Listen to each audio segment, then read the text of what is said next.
Good evening and welcome. I'm Sheila Balgobin and am the Dream Decipherer, and I help you to crack the code of your sleeping dreams so you can sleep sound and dream deep. This evening's dream is an interesting one, and I had to do a little bit of homework actually to be able to follow the clues that the dream was leaving for the dreamer. And which brings me to an important point that you have to think laterally when you're looking at your dreams. They don't happen necessarily sequentially or in a hierarchical way, but come from all kinds of sources, from comic books, which was I had to look up myself for this dream, to religious books, scriptures, YouTube, so quite wide to be able to understand exactly what the dream is trying to communicate to you. So let's get into this dream. It's definitely an unusual one. The dreamer dreamt that he was living on a housing estate, or what we would call in the States projects, and one of his neighbors were a couple that had an autistic or disabled son.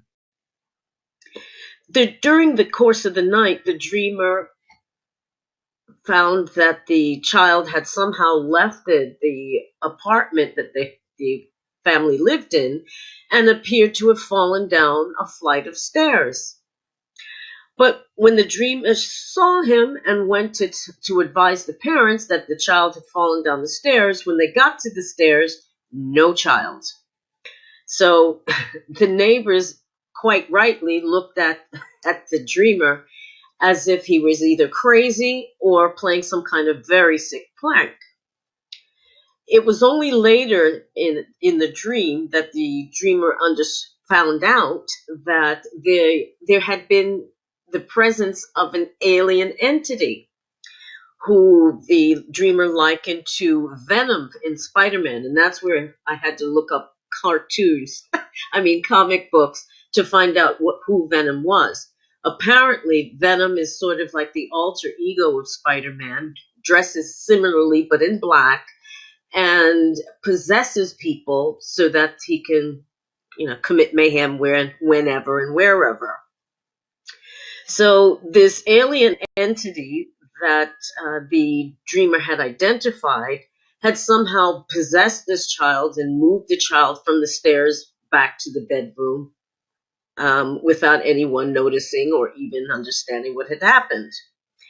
The dreamer also learned that the entity had put him on a hit list because the dreamer had discovered the existence of this alien entity.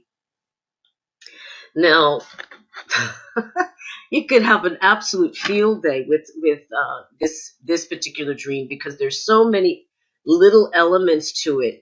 The first thing being color or lack of color. Actually, it's black and white, and the character Venom dressed in black as opposed to Spider-Man who dresses in red and blue.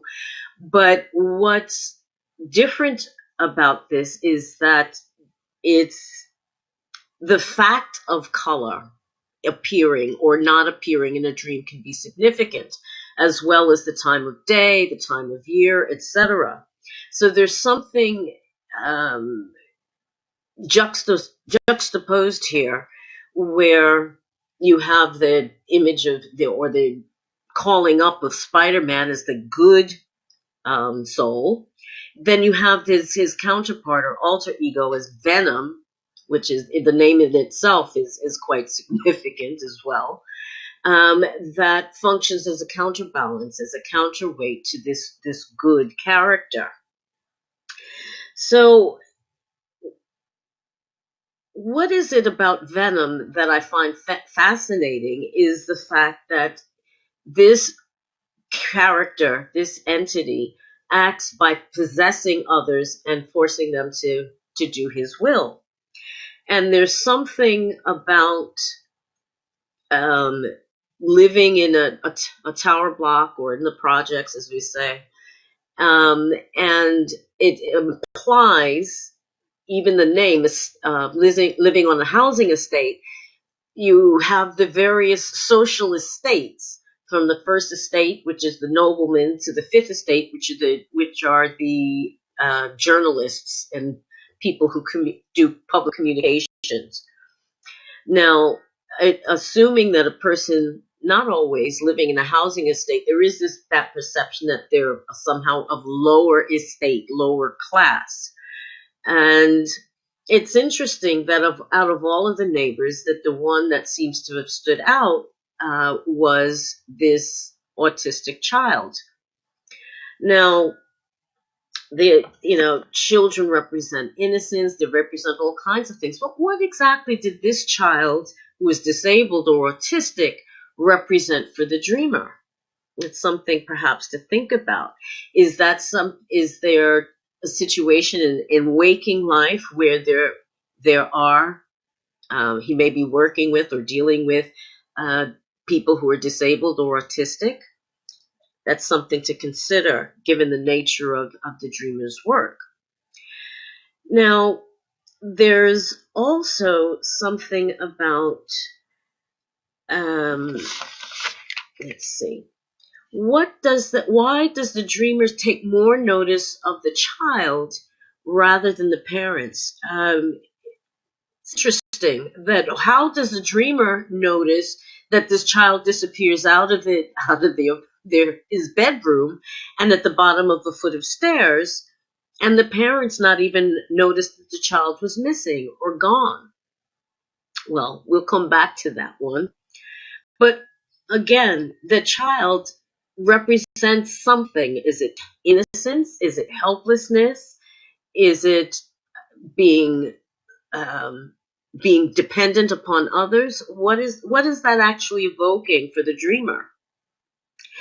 And excuse me, there was something about falling down the stairs. The dreamer noticed that the child fell down the stairs, and what came to my mind was as the expression "a fall from grace" or descent to a lower level at some point. So, what is this about going downstairs? Is it a descent into perhaps the corners of the dreamer's mind?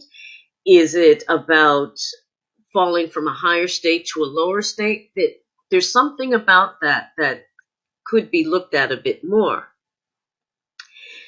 The next bit that was a bit interesting to look at was this notion of alien abduction, or in this case, not so much abduction as possession. The idea or notion of bilocation, of being in two places at once, came to mind, and maybe there's something about that. I mean, the child was in the room, the child was not in the room. It's almost a philosophical question, that where was this child? There's also the implication that the mind is playing tricks, that what the dreamer was seeing was not real, or that he imagined it to be real somehow. So there's an issue about how things appear and how things actually are, and maybe there's something about that the dreamer should look at, that things don't always appear the way they seem to appear, or they're not what they appear to be. Now, the reaction of the parents upon discovering that their child was not at the bottom of a flight of stairs, and looking askance at the dreamer as if that they were either some kind of crazy prankster or just very sick.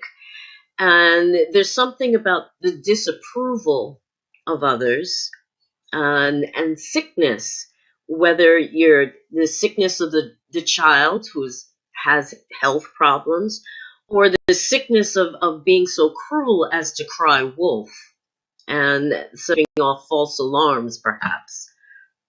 Now, the hit list I find found really intriguing that this alien who, for lack of a name, we could say is a stand-in for Venom from Spider,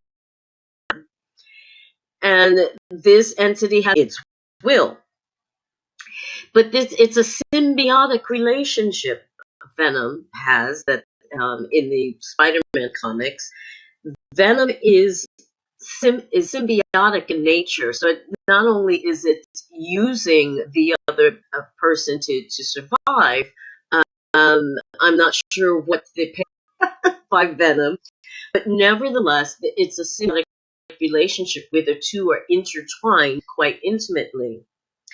But usually, when there's a symbiotic relationship, it's to the mutual benefit of both parties. I'm not quite sure that that happens here. Was this alien beneficial in some way to this child or no? And why was this alien so determined to exterminate the dreamer once he had learned that the dreamer was aware of the entity's existence? What is that about? Is that some need to be kept secret or invisible or hidden? What does Venom, or who does Venom represent that needs to be kept in the dark? That's something that the dreamer may want to look at. Here again to color and the fact that the Venom person, this entity, was likened to be the opposite of what we associate to be a crime-fighting good guy, Spider-Man. But although they're opposite, they're linked to one another. They're the opposite faces of one another, and there's something about perhaps integrating both parts of ourselves, both the sweetness and light bit of ourselves, as well as the darker, not so nice and light part of ourselves as well. Because without the two halves, we're just not complete. We are darkness and light, and we have to embrace both in order to be the best person we need to be. So perhaps there's something for the dreamer to look at with regard to integrating the darker side of their personality, or perhaps there's some concern about being possessed by the dark side. There's also that possibility as well. In which case, there's some fears perhaps that may need to be looked at a bit more closely. So there you have it. There are all kinds of elements in that dream, and there's many other things that can be looked at.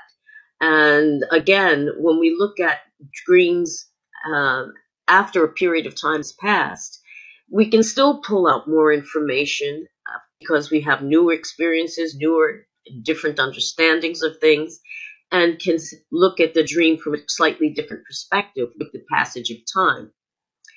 So I thank you so much for watching and listening. I hope that gives you some ideas about how to look at your dreams. And if you have any questions, you can always drop me a message with your 12 noon on Thursdays, and I'll be happy to give you a feedback anonymously live on air. Until the next time, have a great evening and rest of the week. Have a wonderful time. Stay safe and well in this weather, and I'll see you again soon. Take care. Bye-bye.